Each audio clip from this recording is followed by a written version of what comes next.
కూటమి ప్రభుత్వం ఏర్పడిన తర్వాత రాయచోటిలో ఎన్నో అభివృద్ధి కార్యక్రమాలు చేశామని మంత్రి రాంప్రసాద్ రెడ్డి అన్నారు. 49 లక్షల రూపాయలతో నూతన పార్కుకు మంత్రి శంకుస్థాపన చేశారు. ఎన్నో ఏళ్ల నాటి పట్టణ ప్రజల కల నేటితో నెరవేరిందన్నారు.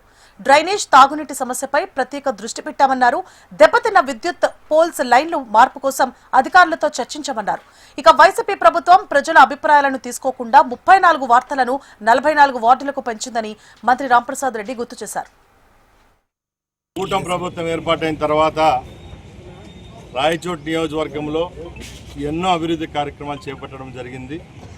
దానిలో భాగంగానే రాయచోటి పట్టణానికి సంబంధించి గుండెకాయ లాంటి ఎస్ఎన్ కాలనీలో ఏదైతే ఇక్కడ పార్కు కోసం గత 60 సంవత్సరాలుగా పెండింగ్లో ఉన్న స్థలాన్ని ఈరోజు మన ప్రభుత్వం ఏర్పాటైన తర్వాత అందరికీ ఆమోదయోగ్యంగా అందరితో చర్చించి పట్టణంలో ఉన్న ప్రజలైతే సొసైటీ సభ్యులతో చర్చించి మున్సిపల్ నిధులతో అభివృద్ధి చేసే కార్యక్రమాన్ని చేపట్టడం జరిగింది.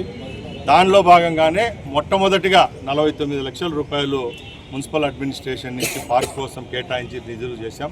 ఈరోజు ఇక్కడ బోరు కూడా వేయడం జరిగింది. వచ్చే 6 నెలల్లోనే ఎస్ఎన్ కాలనీలో అధునాతనమైన సౌకర్యాలతో వాకింగ్ ట్రాక్, పార్కు నిర్మాణం చేపడతాం. అలాగే రాయచోటి పట్టణానికి సంబంధించి సుందరీకరణ పనులు కూడా జరుగుతూ ఉన్నాయి.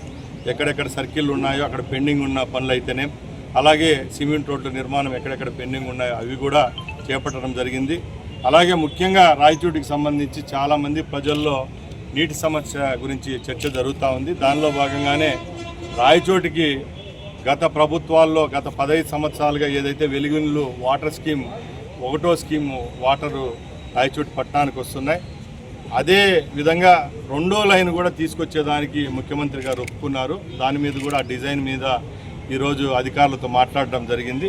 తప్పకుండా రాయచోటికి రోజుకు 2 రోజులకు ఒకసారి నీళ్ళు ఇచ్చే విధంగా ఈ ప్రభుత్వంలోనే ఈ వచ్చే 1.5 సంవత్సరంలో చర్యలు తీసుకుంటాం.